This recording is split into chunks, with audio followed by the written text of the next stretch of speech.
Bleu ciel, jaune citron, rose presque fuchsia.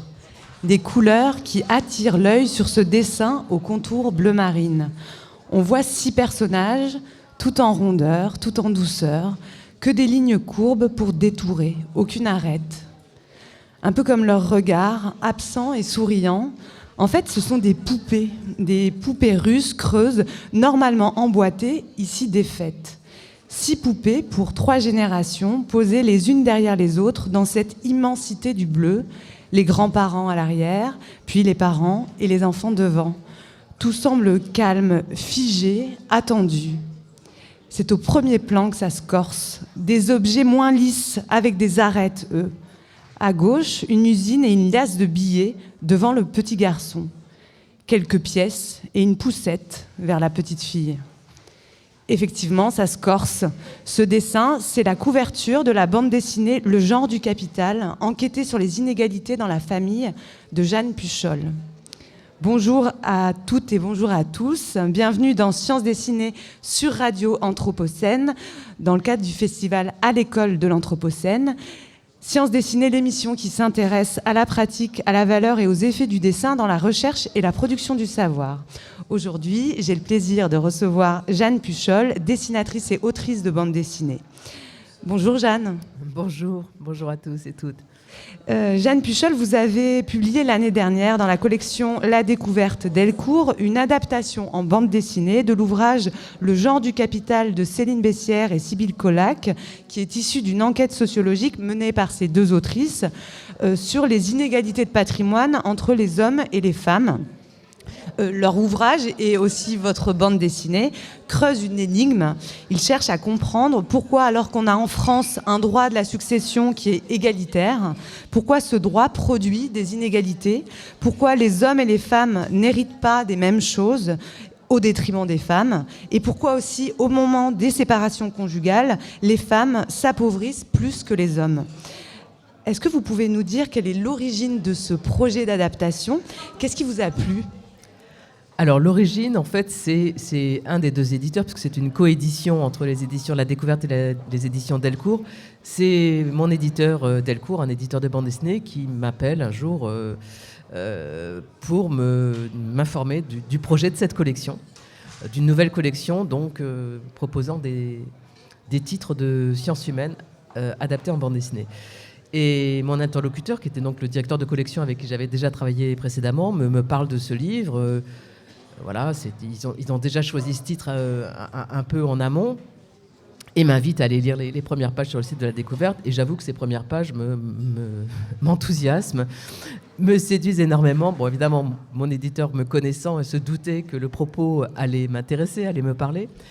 Mais bon, au-delà d'un intérêt, on va dire, féministe pour ce type de questions, il y a effectivement ce que j'ai trouvé à la lecture des 40 ou 50 premières pages qui sont en accès libre sur le site de La Découverte. C'est-à-dire à la fois une qualité d'écriture de la part de ces 2 sociologues et une réflexion, enfin le résultat d'enquêtes qu'elles ont menées d'abord séparément puis conjointement sur plus de 20 ans et qui concourent toutes à cette conclusion, à la conclusion que vous avez citée à l'instant.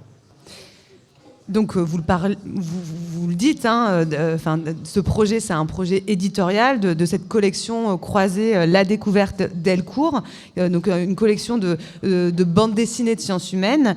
Et derrière cette collection, il y a l'idée, en tout cas c'est comme ça que c'est formulé sur leur site, l'idée que la bande dessinée possède un pouvoir de séduction et une clarté et qu'elle peut de ce fait contribuer au projet de connaissance des sciences sociales. Qu'en pensez-vous ? Alors, séduction, oui, mais pas que. Je pense que le dessin et l'hybride texte et dessin, puisqu'en bande dessinée, il y a le texte, le dessin et l'hybride texte et dessin, peuvent être le vecteur de signification, de sens plus immédiat, finalement, plus rapide. Alors, sans doute aussi peut-être moins subtil, mais qu'un texte de type académique. Et en tout cas, je sais que de l'aveu même de mes 2 sociologues, elles ont trouvé que la bande dessinée apportait un plus, le fait qu'on les voit au travail. Parce que souvent, dans les ouvrages de sociologie, les sociologues se mettent en retrait par rapport à ce dont ils parlent. Et que là, moi, à l'image, je les ai montrées au travail, tout simplement, dans le cadre de leur enquête, dans ce qu'elles font. Et ça, pour elles, ça a été une belle surprise et la reconnaissance de leur métier aussi, un métier qui n'est pas très connu, dont on ne sait pas forcément en quoi il consiste, et de se rendre compte que être sociologue, c'est pas juste être chez soi devant un écran d'ordinateur à éplucher des statistiques de l'INSEE, ce qu'elles ont fait aussi, hein, mais c'est beaucoup être sur le terrain, aller enquêter auprès des gens, aller au contact, aller écouter, interviewer des kidam. Et est-ce que vous pensez que la bande dessinée participe aussi à ouvrir l'audience de la science et de la sociologie ? Quel était le lectorat en fait qui était visé derrière cette bande dessinée ? En fait, je crois que les éditeurs, puisque là, il y a vraiment 2 maisons d'édition au catalogue et au public différents, c'est vraiment de créer des passerelles dans les 2 sens. Le sens le plus immédiat, c'est en effet d'attirer un lectorat qui sera peut-être un petit peu intimidé par un essai de 300 pages, qui va se dire « c'est pas pour moi, c'est peut-être un peu compliqué, ou j'ai pas trop le temps, etc. etc. » Donc ce public-là ira peut-être plus facilement vers une bande dessinée, en se disant que ça va lui prendre moins de temps à lire, que ce sera plus facile. Et ce que j'espère, c'est qu'en fait, la bande dessinée lui donnera envie de lire l'essai. Et à l'inverse, pour des gens qui seraient qui iraient plus facilement ou plus directement vers un essai, les amener à lire de la bande dessinée. Donc vraiment, le rêve des 2 maisons d'édition, c'est de croiser leur public et de les mélanger dans un espèce d'aller-retour. Et ça, ce serait l'idéal, effectivement, parce que la bande dessinée de ces 20 dernières années n'a cessé d'élargir son public et finalement, par rapport à l'époque où moi j'ai commencé à publier, c'est-à-dire il y a 40 ans, j'ai bien vu combien le public avait changé. D'abord, il y a beaucoup plus de femmes dans ce public, alors que quand j'étais débutante, il y avait surtout des hommes. Il s'est diversifié en termes d'âge et de centres d'intérêt, tout simplement. La bande dessinée couvre des champs beaucoup plus larges qu'elle ne se couvrait il y a une 40aine d'années.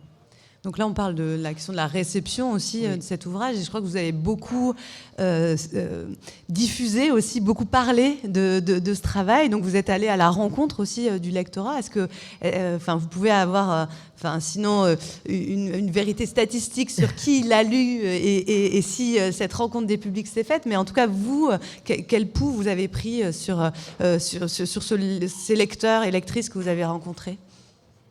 Bien, en tout cas, dans le cadre de ces rencontres, moi j'ai rencontré des publics extrêmement variés. Hein. Ça peut aller de publics de type scolaire. Cet album, l'adaptation en bande dessinée a reçu un prix de la bande dessinée économique qui lui a ouvert tout grand les portes des CDI et qui a fait que les profs de sciences économiques et sociales de lycée s'en sont saisis. Donc par exemple, au mois d'avril, j'ai des rencontres avec des terminales des rencontres avec des lycéens et lycéennes. J'ai rencontré des publics dans des médiathèques. Donc là, c'est les gens qui viennent en médiathèque. Ça peut être très, très varié. C'est les gens qui fréquentent la médiathèque en question. J'ai été invité par une association qui vient au secours de femmes victimes de violences. Ici, j'interviens encore dans un autre cadre. Les gens qui viennent à la rencontre n'ont pas forcément lu le livre. J'espère que ça leur donne l'envie de le lire. C'est très, très varié. Et je sais que ce livre, l'album a aussi reçu une bande dessinée d'une association plus inattendue, l'association Parité Assurance, qui regroupe des femmes cadres, dirigeantes et membres de conseils d'administration dans les métiers de l'assurance. Et en fait, quand elles ont lu l'essai, elles ont donné un prix à l'essai, et puis 3 ans après, elles donnent un prix à la bande dessinée, tellement elles ont été bluffées, convaincues par le propos, alors même qu'elles sont elles-mêmes dans des places de direction où a priori elles sont plutôt au fait de ces questions-là, et elles se sont rendues compte que pas du tout, qu'il y avait certaines de ces inégalités qui sont pointées dans le livre, auxquelles elles n'avaient jamais prêté attention, ou pris le temps de se pencher dessus. Donc, c'est vous dire la diversité des publics qui peuvent être intéressés par le livre. Effectivement. Donc l'essai de Céline Bessières et Sybille Golac compte souvent dans ce type d'ouvrage, un ouvrage dense de plus de 300 pages et tout ce qu'il y a de plus académique, avec certes, vous l'avez dit, une qualité d'écriture, des exemples du terrain, mais il y a aussi des concepts, de la revue de littérature, etc. Concrètement, comment est-ce qu'on vous êtes prise pour adapter cette matière? Comment on passe d'un essai académique comme ça, de plusieurs centaines de pages, à une bande dessinée qui déploie non seulement une autre écriture, mais qui est aussi dans un espace de pagination plus étroit? Plus étroit, oui. Alors en fait, mon fil conducteur, ça a été précisément les cas concrets, c'est-à-dire les enquêtes de terrain, tout simplement parce que dans l'essai, pour certaines, c'était comme déjà des petites scénettes. Le mot scénette n'est peut-être pas adapté parce que c'est souvent des choses absolument dramatiques, tragiques, vraiment des situations pathétiques, mais qui étaient beaucoup citées sous forme de dialogue. Donc, à la première lecture que j'ai faite de l'essai, je me suis dit, bon, il y a déjà en fait des scènes qu'il suffit de représenter, d'incarner et d'en faire des passages de bande dessinée. Donc ça a été ça le point de départ. Alors évidemment, j'ai été obligé de réduire le nombre de ces scènes. Et je crois qu'il y a une trentaine d'exemples comme ça, de cas concrets, donc soit des histoires de séparation conjugale, soit des histoires d'héritage. Une trentaine d'exemples qui sont cités et que j'ai ramené à une douzaine d'exemples. Alors quand je dis que j'ai ramené, en fait, au fur et à mesure de discussions avec les deux sociologues pour qu'on soit bien d'accord. Mais en fait, oui, on avait fait notre liste chacune de notre côté et on est tombé à peu près sur les mêmes cas de figure les plus parlants. Donc ça, c'était un peu l'épine dorsale. Après, ce que je souhaitais pour éviter l'effet collection, un cas, la malheureuse famille Pilon, puis la malheureuse famille Renoir, puis le malheureux couple, machin chose, il fallait trouver des scènes de transition. Et là, pour les scènes de transition, qui sont aussi des scènes d'explication, des scènes qui permettent d'expliciter certaines choses, d'expliquer peut-être à un public non spécialisé certaines données de droit des familles, qu'est-ce que c'est une donation-partage, comment ça se passe chez un notaire, qu'est-ce que c'est les droits de notaire, qu'est-ce que c'est, voilà, pourquoi un avocat peut intervenir à tel ou tel moment. Donc c'était des choses, des éléments d'information de sources et de nature assez diverses. Et pour ça, j'ai recouru à deux procédés différents. Des scènes où je nous représente mes deux co-autrices, sociologues et moi-même, et où je sers un peu de candide et je leur pose des questions pour qu'elles expliquent des choses. Donc ça permet de traiter sous forme de dialogue. Et des scènes où là, ce sont des chats qui commentent et qui devisent plus ou moins gaiement sur tous ces cas de figure, tout simplement parce qu'un des chats n'est autre que le chat d'une des deux sociologues. Mais c'est authentique, elle a un chat. Et Sybille Golac a un chat dont j'ai fait la connaissance très tôt dans l'élaboration du livre et que j'ai donc décidé d'intégrer dans mon récit et d'accompagner d'une foule de chats à qui il explique les choses que les uns et les autres vivent auprès de leurs humains et humaines respectifs. Donc voilà en gros les trois éléments structurants du livre. Mais c'est vrai que l'épine dorsale, c'est quand même c'est le terrain en fait. C'est le terrain, c'est ce qu'elles ont vu et ce dont elles témoignent en fait tout au long du livre. Donc vous utilisez un mot, c'est authentique, oui. Un mot qui est revenu aussi plusieurs fois parce que vous avez fait une présentation beaucoup plus détaillée en début d'après-midi sur votre processus de travail en fait, et cette question de l'authenticité et du rapport peut-être au vrai, au réel est revenu à plusieurs reprises dans votre présentation. Est-ce que c'est un enjeu? Est-ce qu'il y a une tension en fait entre l'authentique et la fiction, parce qu'il y a effectivement des chats qui parlent dans cette bande dessinée? Oui, il y a une tension. D'ailleurs, cet aspect-là, les chats, dans l'ensemble, ça a plutôt été plébiscité, mais il y a certains chroniqueurs qui n'ont pas compris du tout et qui ont été vraiment même assez très, très, très sceptiques par rapport à cette solution-là. Après, ce souci d'authenticité ou de rapport au réel, plutôt, est beaucoup lié à mon style de dessin. C'est-à-dire, moi, je suis une dessinatrice réaliste. C'est assez rare en fait dans le domaine de la bande dessinée de vulgarisation qu'on fasse appel à ce type de dessin, et pour moi ça implique, ça exige pratiquement cette idée d'authenticité, enfin, ou de relative fidélité à la réalité. Lors de ma présentation, j'ai cité Marion Montaigne, qui est une consoeur que j'apprécie beaucoup et dont j'apprécie énormément le travail. C'est clair que les solutions qui sont possibles pour Marion Montaigne, vu son type de graphisme, ne le sont pas pour moi, et vice-versa. Parce qu'on a des graphismes, voilà, elle a un graphisme extrêmement jeté, qui est très drôle, on voit un dessin de Montaigne, on éclate de rire tout de suite, même sans lire de quoi il retourne. Moi, mon dessin ne fait pas éclater de rire, il a d'autres qualités, je l'espère en tout cas, mais voilà, donc c'est beaucoup lié à mon type de dessin, en fait. En plus, je suis de nature, et c'est sans doute pour ça que j'ai opté pour un dessin réaliste, très soucieuse du détail, très soucieuse du réel, de l'effet de réel. C'est quelque chose qui m'intéresse énormément, en fait. Mais pour autant, vous déployez quand même dans cet ouvrage des registres graphiques qui sont différents, qui reprennent en fait, pour traiter de ces 3 registres narratifs. Donc vous l'avez dit, les scénettes, vos dialogues avec les sociologues et les scènes de chats. Il y a un traitement différencié au niveau du dessin de ces différents registres. Là, il s'agit de contraintes formelles, en fait. Alors, ça peut sembler un petit peu bizarre qu'on se mette des contraintes, nous les artistes, mais en fait la contrainte a un double avantage. La contrainte, elle permet de restreindre les choix qu'il y a dans l'absolue liberté. Moi, je suis en face d'une page blanche. Si je me mets pas, déjà la page blanche, elle a un format, donc la première contrainte, c'est le format. Mais devant une page blanche, si je ne me mets aucune contrainte, je risque d'être bloqué par la surabondance de possibilités. Si j'introduis une contrainte formelle, bon, c'est peut-être un petit peu compliqué d'en parler à la radio, mais c'est des contraintes formelles de type d'organisation de la page. Avec les chats, il y a des cases délimitées. Dans d'autres, les scénettes sont traitées avec des dessins à fond perdu. Bon. Donc la contrainte formelle, elle élimine un certain nombre de possibilités au départ. Et ensuite, comme c'est une contrainte, elle vous oblige à trouver des solutions. Donc ça a vraiment un double avantage, en fait. C'est un peu le double effet. On réduit le doute au départ, et après, c'est un stimulant, en fait. Parce qu'une fois qu'on a sa contrainte, on se dit « Ah mince, je ne peux pas faire autrement, parce que là, je suis dans cette contrainte-là. » Donc ça aide à trouver des solutions. C'est un ressort créatif. Oui, absolument. Ouais.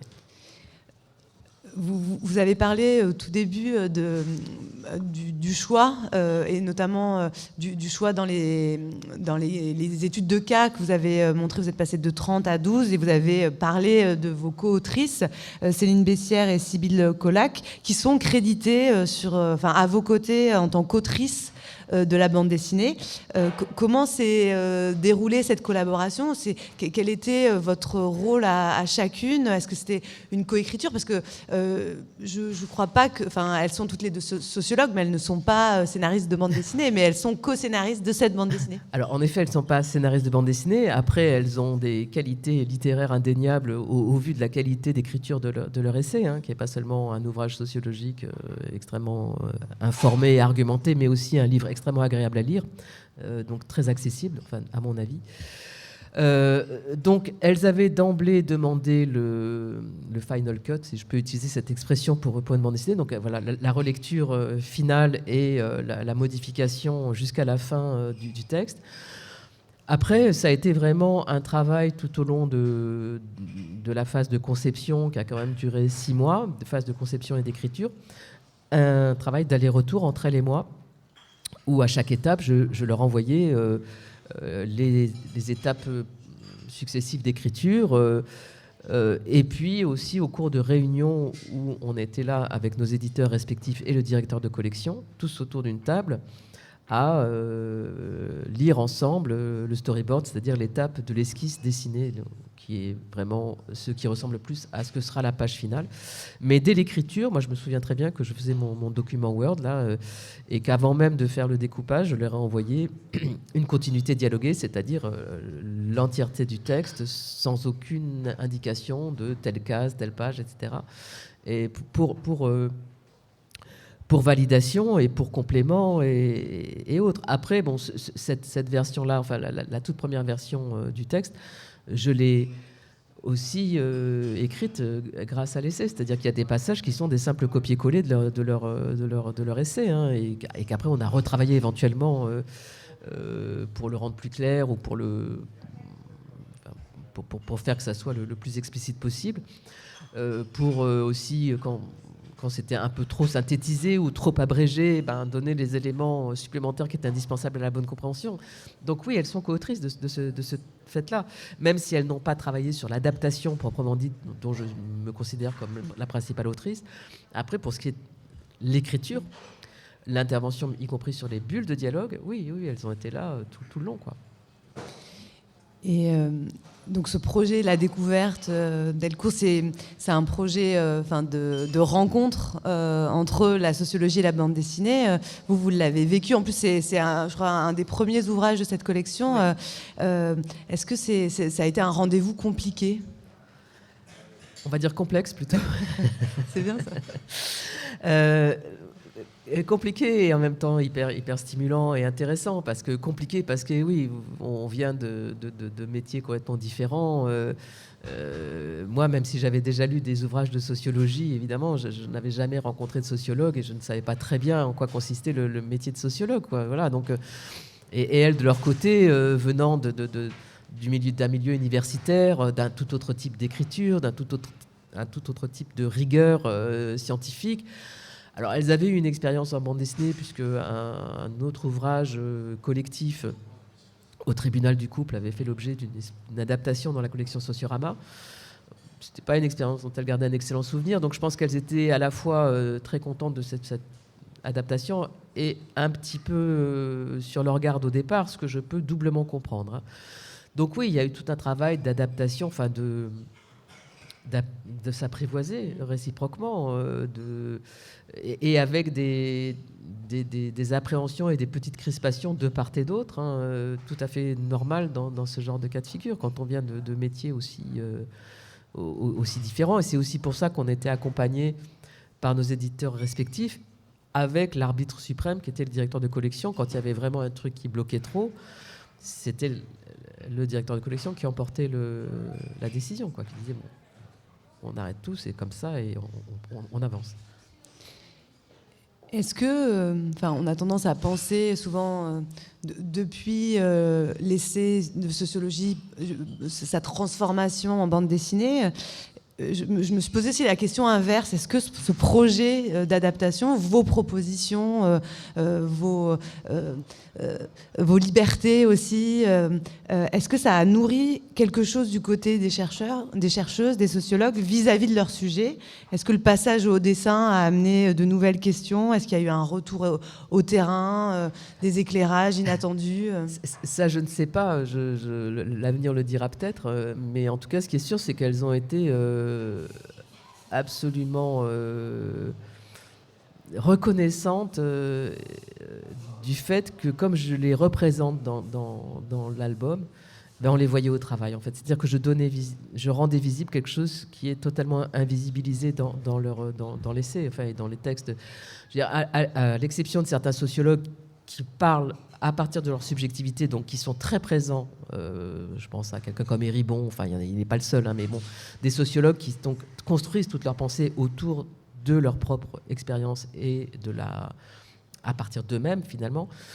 La plupart des sociologues se mettent en retrait de leur constat. Ils sont toujours présents parce qu'il n'y a pas de neutralité, je pense, dans ce domaine-là, comme dans aucun domaine. Mais ils ne se mettent pas en avant. Et d'autant plus là qu'elles sont deux. Donc, si vous voulez, dans l'essai, elles précisent de temps à autre que c'est l'une ou l'autre qui a suivi telle ou telle famille ou telle affaire.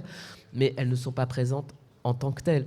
Or là, dans la bande dessinée, ne serait-ce parce que moi, je leur ai posé la question, je leur ai dit, mais je ne comprends pas, mais vous vous mettiez où pendant les rendez-vous ? Je n'arrivais pas à comprendre comment elles avaient pu assister à des rendez-vous terribles parfois, chez des avocats, chez des notaires ou devant le juge, sans que ça dérange le justiciable, sans que ça n'interroge personne.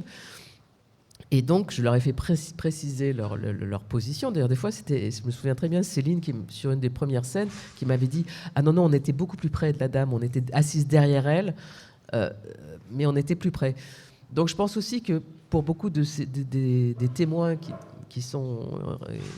interviennent dans le livre, au bout d'un moment, la présence de ces sociologues ou de leurs étudiants ou étudiantes, ils l'oublient. Et dans certains cas même, quand c'est une jeune femme, ils pensent que c'est la stagiaire du greffier, quoi. Voilà, je pense que les gens arrivent dans ce genre de situation avec de tels soucis en tête qu'il voit une personne en plus, il ne se pose pas la question de qui est cette personne et à quoi elle sert, quoi. Donc vous l'avez dit, vous avez un dessin réaliste, et pour ces scènes réelles, des cas en plus qui n'ont pas été fusionnés, à chaque fois c'est vraiment des cas précis qui sont abordés en tant que tels et présentés en tant que tels dans l'essai. Donc vous représentez ces personnes de manière réaliste. Comment vous avez abordé cette question de la représentation, sachant qu'en sociologie, l'écriture, elle est tendue par une exigence, notamment, qui est celle de l'anonymat? Alors, en fait, justement, sur ces scènes, ça finit de répondre à une question précédente. Par exemple, là, pour ces scènes, moi, j'ai respecté à la virgule près le verbatim, c'est-à-dire ce qu'avaient dit les gens. Donc là, je n'invente rien, je n'écris pas un mot, je n'ajoute pas une virgule, je pars de ce qui est communiqué par les sociologues. Après, pour la représentation des gens, même si au départ j'étais un peu réticente par rapport à cette idée parce que je pensais que ça allait me faire trop de matériaux, elles m'ont tout de suite proposé de me donner accès à leurs notes de terrain qui sont extrêmement détaillées, avec des descriptions, des lieux, des personnes, comment les gens sont habillés, etc. etc. Après, à partir d'une description écrite, vous pouvez faire 15 ou 20 ou 50 dessins différents. Donc, au final, ça ne ressemblait pas forcément à la vraie personne.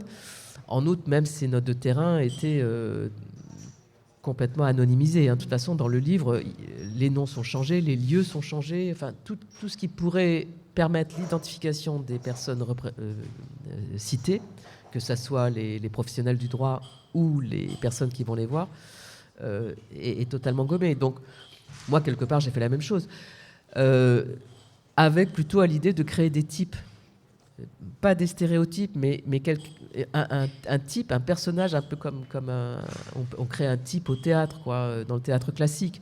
J'ai essayé de mettre au point une sorte de portrait robot, en fait, de la pauvre petite dame qui arrive chez un avocat, une avocate toute tremblante, en bafouillant au début, parce que son conjoint violent a été mis en EHPAD et qu'elle sait pas et que l'EHPAD demande à ses enfants de payer et qu'elle ne sait pas comment faire, etc.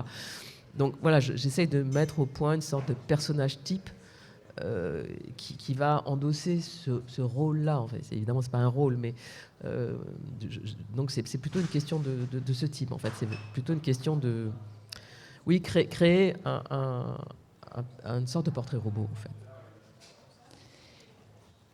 Quelles ont été vos inspirations dans ce projet? Waouh. Un peu large. Un peu large, une question un peu large. Alors, en tout cas, en ce qui concerne l'aspect félin du projet, qui est peut-être le plus surprenant, l'histoire des... Pourquoi avoir ajouté des chats alors qu'il n'y en a évidemment absolument pas dans l'essai de départ. Idée qui a d'ailleurs un petit peu beaucoup troublé les deux sociologues au départ et qu'elles n'étaient pas du tout convaincues d'avoir recours à ça.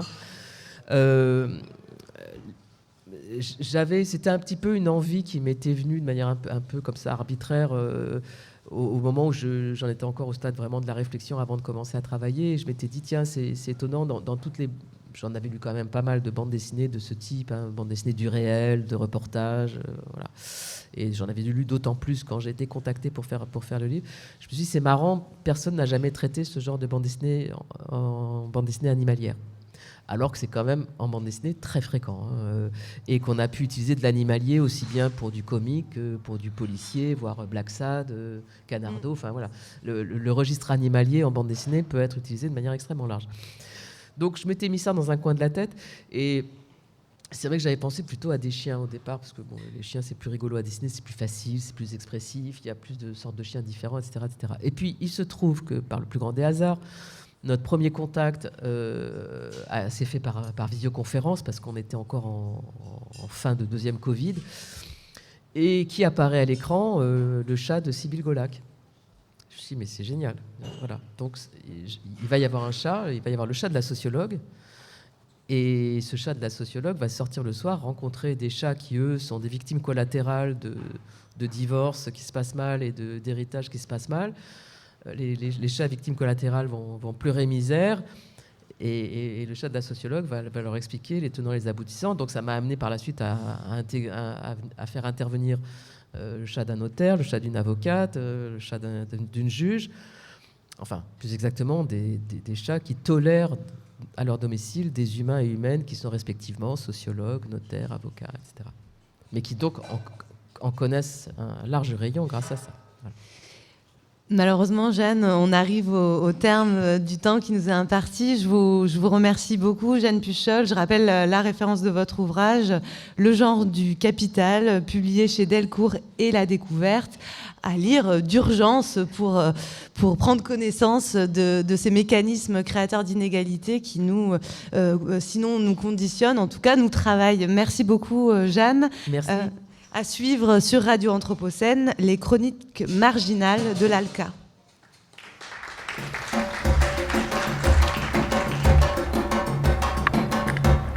Radio Anthropocène, à l'écoute du changement global.